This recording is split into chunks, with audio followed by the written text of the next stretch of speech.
Petite vidéo en direct de mon cellier sous une belle lumière orange. Alors pourquoi mon cellier? Au départ j'avais prévu de faire cette vidéo tranquillement dans mon bureau, sauf qu'aujourd'hui il y a des gars qui sont venus pour enlever les feuilles et donc ils ont une espèce de grosse machine à vroomer qui fait vroom partout. Et donc sous les fenêtres de mon bureau, dans le jardin, il y a les gars avec leur vroomer et c'était juste pas possible au niveau du son de faire la vidéo dans mon bureau. Donc j'ai choisi de me réfugier dans le cellier où on n'entend pas le vroom.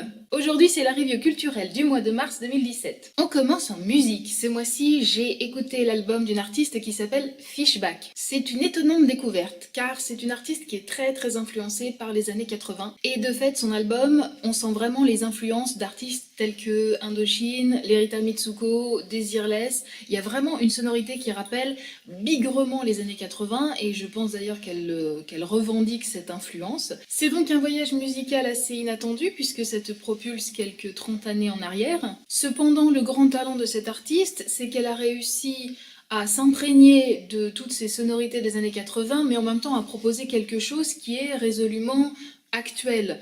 Donc j'ai plutôt bien aimé cette découverte, l'album de Fishback. Au niveau des tarots, je me suis acheté ce jeu, le Bonfire Tarot, aux éditions Schiffer.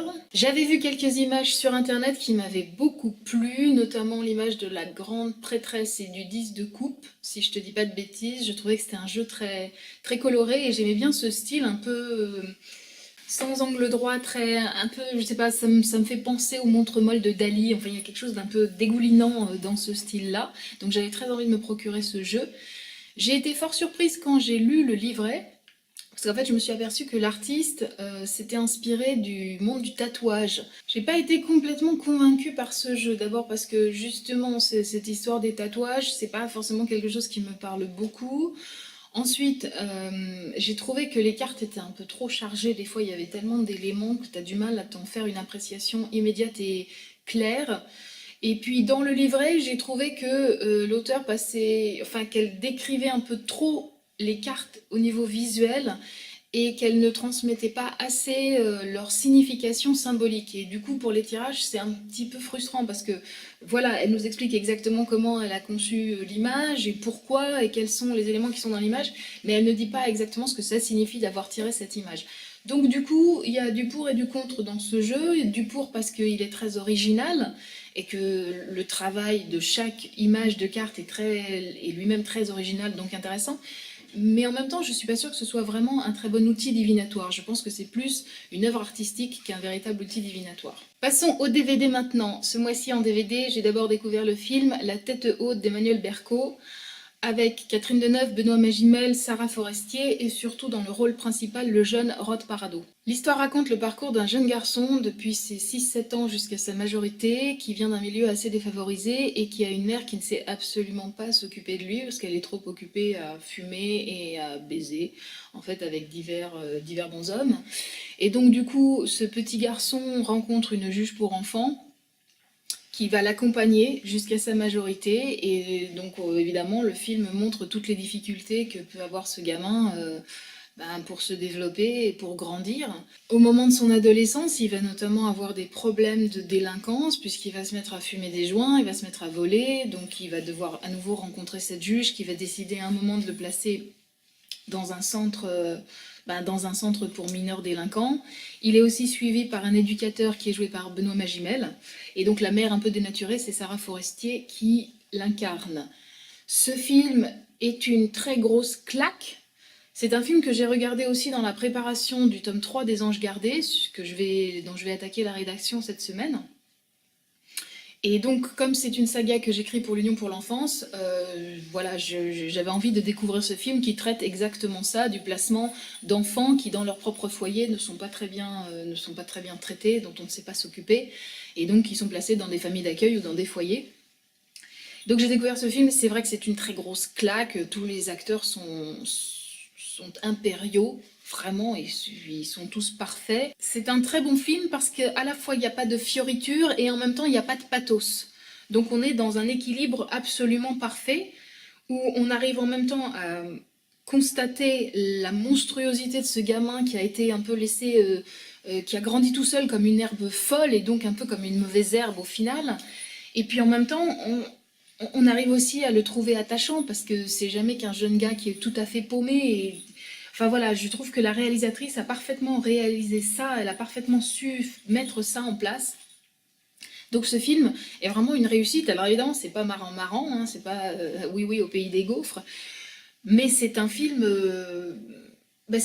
qui parle bien de la réalité de ça, du placement des enfants et de ce qui se passe quand les enfants ne sont pas bien traités au sein de leur propre famille. Donc c'est un film coup de poing qui m'a beaucoup plu. Autre découverte en DVD, le film Into the Woods.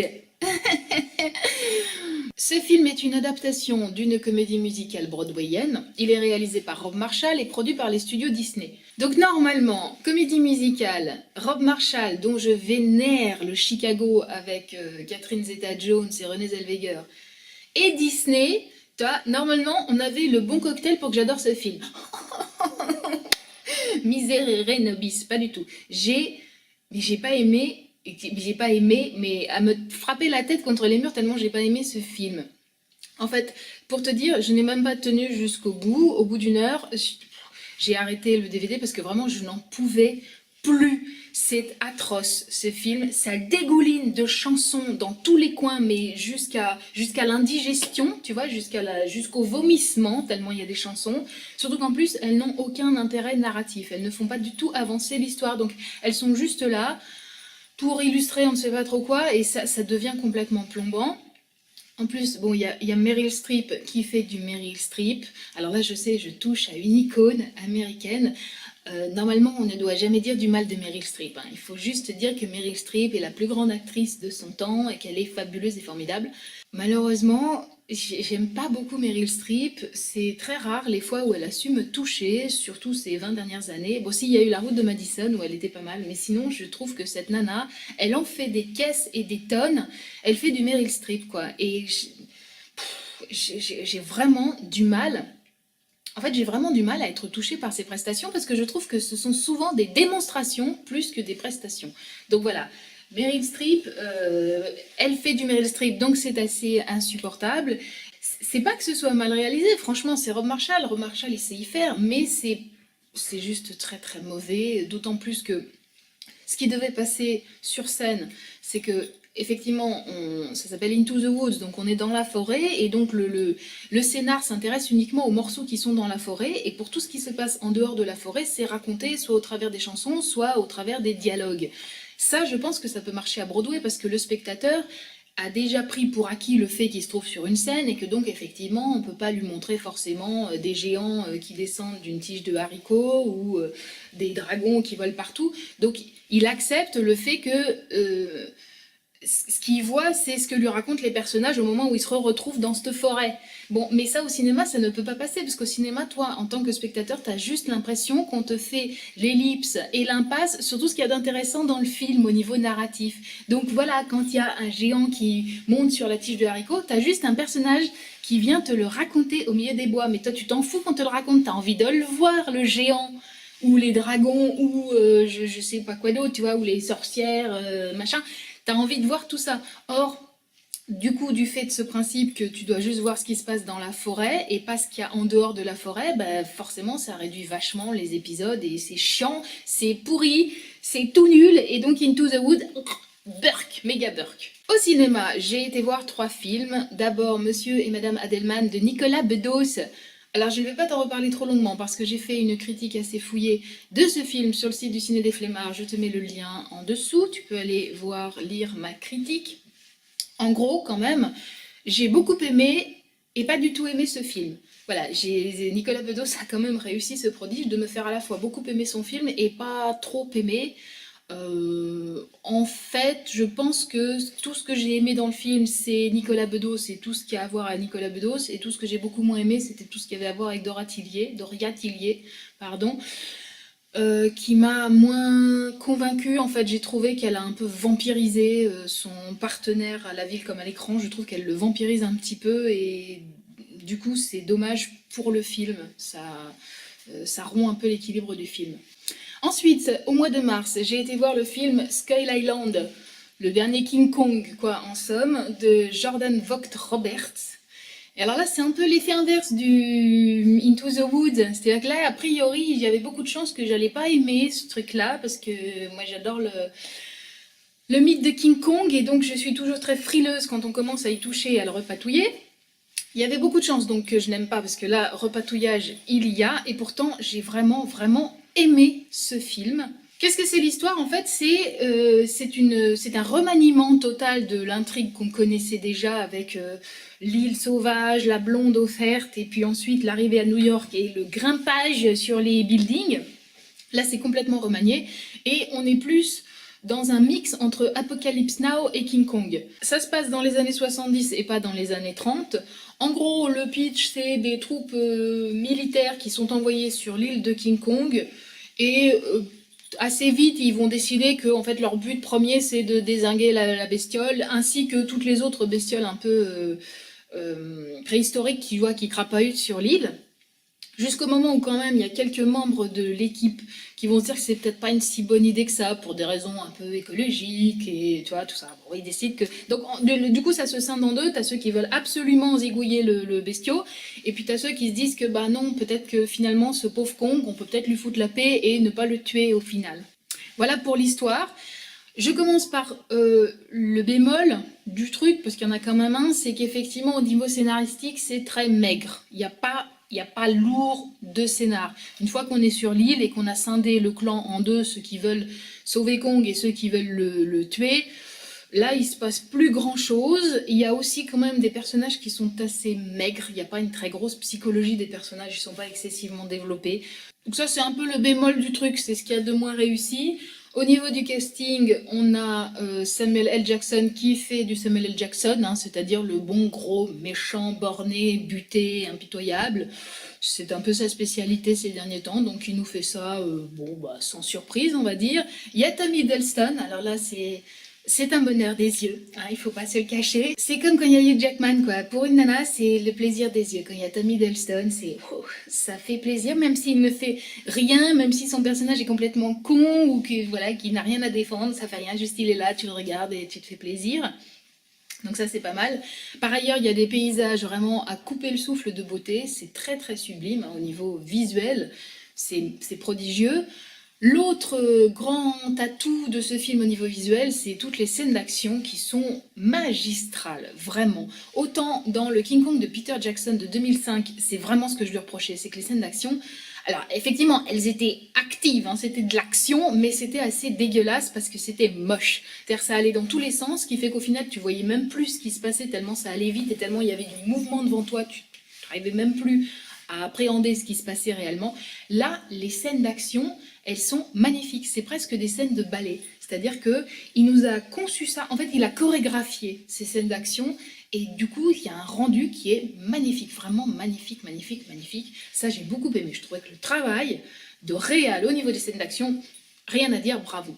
J'ai beaucoup aimé aussi ce travail de remaniement que j'ai quand même trouvé intéressant. Le fait qu'on ait nos blondes, nos New York, nos buildings, nos Panic City, ça c'était pas mal parce que c'est vrai que ça commençait un peu à... On commençait à l'avoir vu, hein, la fameuse histoire légendaire de King Kong. On l'avait un peu vu et revu, donc c'est pas mal finalement qu'ils aient complètement proposé autre chose, ce soit totalement un autre univers. Bon, on garde le grand Kong, mais on est dans un truc qui est totalement différent. Ça, j'ai trouvé que c'était plutôt vraiment pas mal. Et puis alors, attention, it is a spoil. Donc je vais te spoiler le truc. Si tu veux voir le film et si tu veux garder intact le truc, n'écoute pas ce qui va suivre. Mais j'ai vraiment trop besoin d'en parler. Alléluia! Kong is alive. Ce que je veux dire par là, c'est que pour la première fois, et merci, je mets un genou à terre pour ça, pour la première fois, Kong n'est pas tué à la fin. Il reste vivant. Waouh, c'est trop, je suis tellement heureuse de ça que pour une fois, ça y est, on ne le trucide pas. On nous le laisse tranquille. Et on nous le laisse tranquille sur son île. Et franchement, c'était tellement une fin que j'avais envie de voir. J'avais tellement envie de voir un film de Kong où à la fin, on lui fout la paix, on le laisse sur son île, pépère, où il va pouvoir couler des jours heureux et on vient pas nous le balancer dans New York pour juste finir par lui envoyer des hélicos dans la tronche.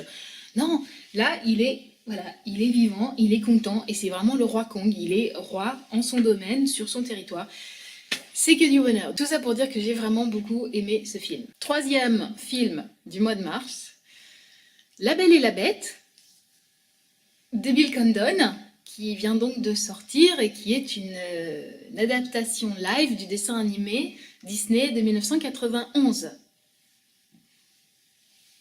Bon, je n'ai pas aimé du tout ce film, pas du tout, mais pas du tout, du tout, et c'est rageant de ne pas avoir aimé ce film parce que vraiment j'y allais en étant à peu près certaine que j'allais adorer.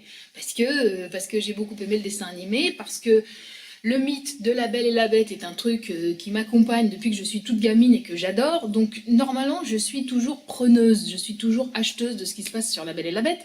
Et alors, voilà, je suis sortie, mais limite en colère, quoi, tellement j'ai trouvé que c'était pas bon, mais vraiment pas bon. Bon, il y a quand même des trucs à sauver. Il y a quand même une super belle distribution, tu vois, genre Kevin Kline, Ewan McGregor, Emma Thompson, Luke Evans qui joue le rôle de Gaston. Ils sont tous très bons. C'est vrai qu'il y a un assez bel effort au niveau esthétique. Voilà, il y a de jolies choses, il y a quelques bonnes idées. Ils ont repris l'histoire de la rose qui est cueillie par le père de Belle dans le jardin de la Bête. Ça y était plus dans le dessin animé alors que c'est dans le conte originel. Et ils ont repris cette idée-là. Je trouve que c'est bien. Il y a un petit hommage à Cocteau à un moment puisqu'on voit un candélabre bras, ce qui est un truc très typique du film de 46 de Jean Cocteau. Donc ça, voilà, c'est un petit hommage à Cocteau que je trouvais mignonnet.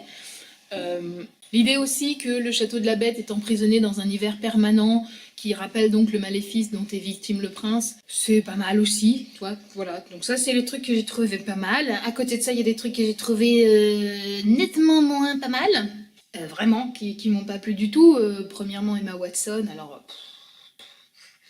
Je suis désolée pour tous les fans de cette actrice, mais je ne la trouve pas bonne. D'abord, physiquement, je trouve pas qu'elle soit belle, mais vraiment d'une beauté fracassante. Or, c'est quand même un peu le principe du rôle, c'est que la nana, avant tout, elle doit être belle. C'est sur ce ressort que fonctionne le conte, hein, quand même, voilà, la rencontre entre la belle et la bête. Or, bon, cette nana, je la trouve quand même assez quelconque, quoi. Physiquement, je ne trouve pas qu'elle soit belle à se griffer les joues.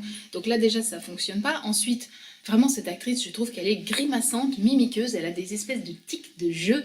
Donc elle est toujours en train d'imprégner sur son visage des petits, voilà, des petites mimiques, des petits machins, c'est un peu des petites minauderies. Enfin, c'est insupportable, c'est pas authentique. Je trouve que son jeu n'est jamais authentique, il est jamais, voilà, ça sort pas d'elle, quoi. C'est toujours des petits trucs contrôlés avec je fais un petit machin avec ma bouche. Enfin, bon, je peux pas. Vraiment, je peux pas. Emma Watson, je ne peux pas. Donc ça m'a pas plu. Ensuite, ce qui m'a pas plu, c'est toutes ces débauches d'images de synthèse. Mais bon sang, comment faisaient les réalisateurs avant, quand il n'y avait pas les images de synthèse? Eh ben, ils se débrouillaient, ils faisaient appel à leur inventivité, à leur créativité. Enfin, c'est que là, maintenant, voilà, tout est en images de synthèse. Donc, moi, au bout d'un moment, ça me fait décrocher, surtout quand en plus ça se veut un film live. Si à la limite c'est que du truc de synthèse, genre tu vois Toy Story ou La Reine des Neiges, bon bah ok, t'es que dans de la synthèse, tu sais que c'est le principe même du truc. Là, on te dit que c'est quand même un film en live avec des vrais acteurs. On essaie de te montrer que c'est réaliste et il y a que de la synthèse partout, donc moi je n'arrive pas, je décroche. En plus, dans cette histoire d'image de synthèse, la tête de la bête est complètement ratée, c'est super moche, il est pas beau du tout.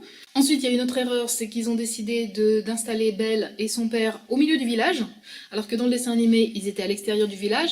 Or ça, c'était très bien, parce que du coup, ça montrait bien qu'ils n'ont pas réussi à s'intégrer, et qu'elles se sont mises à l'écart, physiquement et psychologiquement. Or là, on les a foutus au milieu du village, et ils sont vraiment au milieu, genre sur la grande place, tu vois, ils sont là, ils ont leur maison, donc ils sont complètement intégrés dans le village. Et je trouve que ça, c'est limite un contresens, parce que ça donne l'idée inverse de la différence de Belle, puisqu'elle est au milieu du bins. Bon, ça aussi, je trouve que c'est complètement foireux. Et enfin, la dernière chose que j'ai trouvée, mais aberrante, c'est le fait que le réalisateur a voulu absolument ancrer son film dans une temporalité précise. Dès le début, clairement, il t'exprime que l'intrigue se passe en France au temps des Lumières. Et vraiment, c'est extrêmement marqué, notamment avec une scène d'ouverture qui rappelle furieusement les liaisons dangereuses de Choderlos de Laclos. Et alors là, là tu te dis, mais qu'est-ce que c'est que ce bordel? C'est-à-dire que le prince qu'on te montre au début, tu vois, il est dans une cour libertine, on dirait Valmont, en train de lutiner les courtisanes. J'ai dit, mais je suis où là? Je suis chez Disney ou je suis chez le Marquis de Sade? Alors d'accord, ils ont rajouté des chansons, et ça c'était plutôt bienvenu, mais d'un autre côté, ils avaient déjà rajouté des chansons pour la comédie musicale de Broadway en 1994, et en plus c'était enfin, ces rajouts de chansons de 94, c'était vraiment des très très belles chansons. Or là, je trouve qu'ils en ont rajouté encore d'autres, au lieu d'aller puiser dans la partition de la comédie musicale qui, elle, était très fournie. Au lieu d'aller puiser là, ils en ont créé d'autres qui sont beaucoup plus, enfin, qui sont beaucoup moins bien que celles de la comédie musicale. Donc, enfin voilà, je trouve qu'il y a des tas d'erreurs dans ce film. Ils auraient pas dû prendre Emma Watson, ils auraient dû s'appuyer sur la comédie musicale, ils auraient dû ne pas nous gonfler la gueule avec une temporalité précise. Enfin bref, c'est... Franchement, voilà, je suis pas emballée par ces films, comme tu as pu le comprendre. Ce mois-ci, au niveau des livres, en fait, j'ai manqué un peu de temps pour lire des livres parce que j'étais en train de travailler sur la fin et la relecture de mon roman que je devais rendre courant mars. Ça m'a beaucoup occupée et j'ai pas eu le temps forcément de lire beaucoup d'autres choses. Ou en tout cas, j'ai lu plusieurs livres, mais voilà, je les ai commencés et je ne les ai pas finis, donc je peux pas t'en faire la review puisqu'ils sont encore en cours. Cependant, il y a quand même un livre que j'ai lu en entier et qui forme en fait mon coup de cœur. Donc voilà, on en arrive à la fois au livre et au coup de cœur du mois. C'est ce livre-là, L'Enfant des Lumières de Françoise Chandernagor. C'est un livre que j'ai déjà lu il y avait, je sais pas, 20 ans. Et il m'avait énormément plu il y a 20 ans. Voilà, j'en gardais un très très bon souvenir. J'ai eu envie de le relire, je l'ai relu et il m'a fait le même effet. C'est-à-dire que c'est un livre absolument prodigieux. Ça se passe comme La Belle et la Bête, ça se passe au temps des Lumières. C'est l'histoire d'une comtesse qui se retrouve complètement ruinée et du fait de sa ruine, son mari se suicide parce qu'il n'arrive pas à supporter le déshonneur qui va avec cette ruine. Donc elle se retrouve toute seule pour élever son gamin qui a 5 ans. Comme elle n'a plus d'argent, elle ne peut pas rester à Paris puisqu'elle n'a pas les moyens. Et donc elle part s'installer dans un château qu'elle a en province. Et une fois qu'elle est installée dans son château de province, elle doit à la fois gérer toute la vie de ce château, s'occuper d'entretenir le château, de faire en sorte que ça puisse lui ramener des revenus, et puis elle doit aussi s'occuper de l'éducation de son gamin. Ce qui est intéressant, c'est la façon dont elle va élever son fils. Elle a aussi énormément d'amour pour son fils, et elle est tellement traumatisée par le décès du père qu'elle veut que son fils s'en sorte à tout prix. Donc en fait, elle va éduquer son fils comme on affûte un couteau. Et c'est ça qui est passionnant, c'est de voir tout l'amour et toute la fermeté qu'elle met en œuvre pour faire grandir son gamin, pour vraiment lui servir de tuteur et pour l'emmener le plus haut possible. Et je pense que ça, c'est un livre à mettre entre les mains de tous les gens qui ont des enfants, parce que c'est un manuel d'éducation qui est suprême, qui est vraiment magnifique. Et puis alors, en outre, tu vois, petite cerise sur le gâteau, c'est magnifiquement écrit. Voilà, la langue est parfaite, on ne s'ennuie pas une seule seconde, voilà, au niveau littéraire, c'est un sans faute total, c'est irréprochable, magnifique. Donc voilà, c'est mon coup de cœur du mois de mars, L'Enfant des Lumières de Françoise Chandernagor. C'est vraiment un de mes livres préférés. Je ne peux trop te le conseiller. Voilà, on a fait le tour. C'était la review culturelle dans cet endroit original pour le mois de mars 2017. Sur ce, je t'embrasse, je te donne rendez-vous très vite pour de nouvelles aventures caroliniennes. Mouah. Bon, le chat que j'ai dans la gorge, veuilles-tu sortir s'il te plaît? C'est bien, ça me donne un petit air un peu Colombo en fait, ce truc. Bien, sur ce, je vais pouvoir sortir du cellier et reprendre une activité normale.